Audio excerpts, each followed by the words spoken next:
ఇతర సంస్థలు అంటే అది గ్రామ సర్పంచులు, ఎంపీటీసీలు వీటంటే ఎన్నికలు ఆ గడువు ముగిసిన తర్వాత సకాలంలో ఎన్నికలు జరపాలి.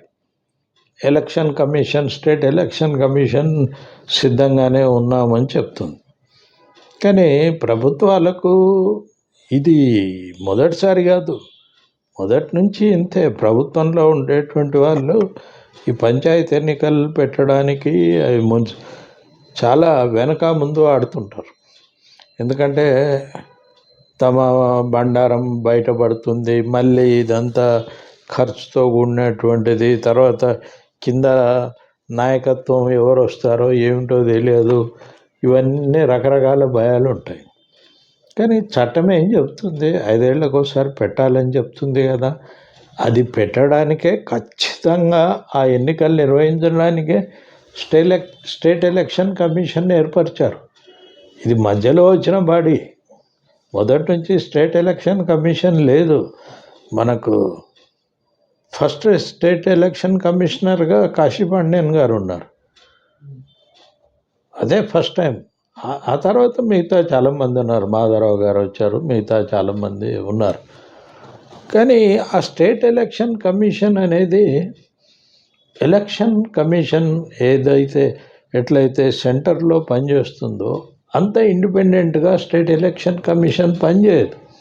ఇప్పుడు చట్టసభకు 5 ఏళ్ళు పూర్తయితే యథాలాపంగా అంటే ఇంకేమీ ఎవరిని సంప్రదించకుండానే ఎలక్షన్ కమిషన్ ఆఫ్ ఇండియా నిర్ణయిస్తుంది. ఈ శాసనసభకు ఎన్నికలు జరగాలి డేట్లని, పార్లమెంట్కి ఎన్నికలు జరగాల్సి వస్తే నిర్ణయిస్తుంది.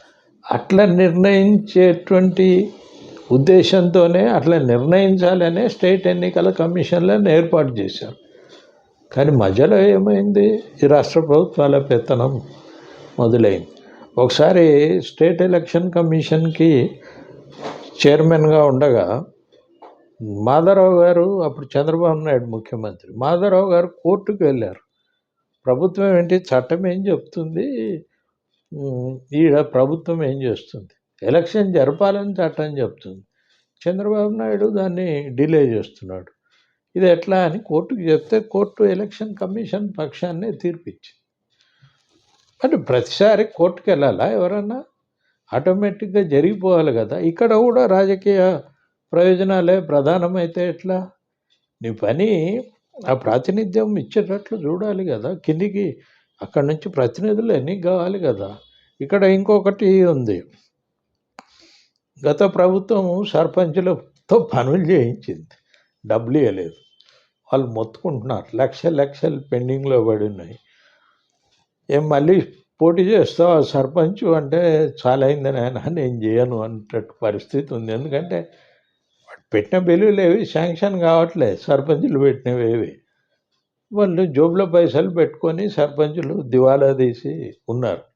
అది రిలీజ్ చేయక, ఎలక్షన్లు పెట్టక, రోజు కేటీఆర్ నాయన తిట్టడం, ఈ నాయన తిట్టడం. ఇక ఈ పత్రికలకి ఇది ఒక మసాలా. రోజుకో కొత్త హెడ్డింగ్లు ఎత్తుకోవాల్సిన పరిస్థితి కనపడుతుంది. రోజుకో గమ్మతైన హెడ్డింగ్ కనపడుతుంది ఈరోజు మనకి. ఓహో, చాలా క్రియేటివిటీ. ఈయన రేవంత్ రెడ్డి చూపించే క్రియేటివిటీ పత్రికల్లో హెడ్లైన్స్ కోసం చూపించకూడదు. ప్రజలకు మేలు జరగడంలో క్రియేటివిటీ చూపించాలి. కానీ అట్లా కనపడడం లేదు. ఇప్పుడు చాలా కాలం తర్వాత రైతు భరోసా అన్నారు, కొంత అమలు చేస్తున్నామన్నారు. ఓన్లీ సాగులో ఉన్న భూములకే ఇస్తామన్నారు. ఉన్నాయా ప్రభుత్వం దగ్గర లెక్కలు ఏమైనా తీశారా? మరి వచ్చారు కదా, ఏడాది అయింది కదా. సాగు భూమి లెక్కలు ఏమన్నా చెప్పండి, గ్రామాల వారీగా ఎంత సాగు భూమి ఉంది, ఎంత ప్లాట్లు ఉన్నాయి, అది పెడితే తెలిసిపోతుందిగా. అనౌన్స్ చేస్తే లేదు ఇంత ఉంది అని ప్రజల నుంచి వస్తాయి కదా. Non serious sir. ప్రధానంగా కేసీఆర్ టైంలోనే చాలా గ్రామాలకు సర్పంచులు అంటే చనిపోయిన లేదా రిజైన్ చేసిన ఆ ఎలక్షన్లే జరగలేదు. దాదాపు స్టేట్ మొత్తం 400కు పైగా అదే ఉప ఎన్నికలు జరగాల్సిన చోట జరగలేదు. ఎగ్జాంపుల్ పానగల్ మనం మా ఊరే చూసుకుంటే సర్పంచ్ గెలిచిన నెల రోజులకి చనిపోయింది. గత 5 ఏళ్ల పాలన సర్పంచ్ లేదు. ఇప్పటికి ఈసీ గవర్నమెంట్ వచ్చిన 5 ఏళ్ళకు కూడా అదే ఇంకా అది ప్రాతినిధ్యానికి అర్థం ఏముంది? ఎలక్షన్ కమిషన్కు, స్టేట్ ఎలక్షన్ కమిషన్కు ఆ ఫ్రీడమ్ ఉండాలి. అదొక అటానమస్ బాడీ లాగా పనిచేయాలి. ఎట్లయితే సెంట్రల్ ఎలక్షన్ కమిషన్ పనిచేస్తుందో స్టేట్ ఎలక్షన్ కమిషన్ అట్లా పనిచేయాలి. దాన్ని స్థాపించినటువంటి ఉద్దేశమే అది. కానీ ప్రభుత్వాలు ఆ పని చేయట్లేదు. స్టేట్ ఎలక్షన్ కమిషన్లు కూడా ఇప్పుడు మాధవరావు గారిలాగా ఫైట్ చేయాలిగా, వెళ్ళి కోర్టులో వేసి అడగాలిగా, నిలబెట్టాలిగా. స్టేట్ ఎలక్షన్ కమిషన్లు కూడా సరెండర్ అయిపోతున్నటువంటి ఉంటే ఇక ప్ర ప్రజాస్వామ్యం ఏంటి, ప్రజా ప్రాతినిధ్యం ఏంటి? సరెండర్ అయ్యే వాళ్ళని తీసుకెళ్ళి ఆడబెడితే దానికి అర్థం ఏముంది? ఓ ఇండిపెండెంట్‌గా యాక్ట్ చేయగలిగినటువంటి వాడు ఎలక్షన్ కమిషనర్‌గా ఉండాలి. స్టేట్‌లో అయినా, సెంటర్‌లో అయినా. ఇప్పుడు 2 చోట్ల అట్లా లేదు. కానీ సెంటర్‌లో ఉప ఎన్నికలు కానివ్వండి, లేదా సభ కాలం ముగిసిన వెంటనే మళ్ళీ ఎన్నికలు జరుగుతున్నాయి. లోపలనే ఎన్నికలు జరుగుతున్నాయి. తిరిగి సభ సకాలంలో తిరిగి ఫామ్ అవుతుంది.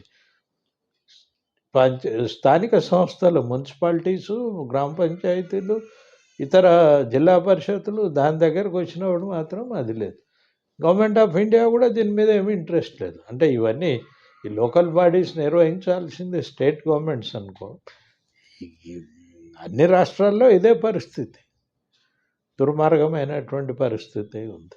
దీనికి పరిష్కారం ఏంటంటారు సార్? పరిష్కారం ఏముంది? జనం గుర్తుపెట్టుకొని వాత పెట్టాలి. పెట్టారుగా కేసీఆర్, అట్లా రేవంత్ కూడా అవసరమైన రోజున అవసరమైతే వాత పెడతారు.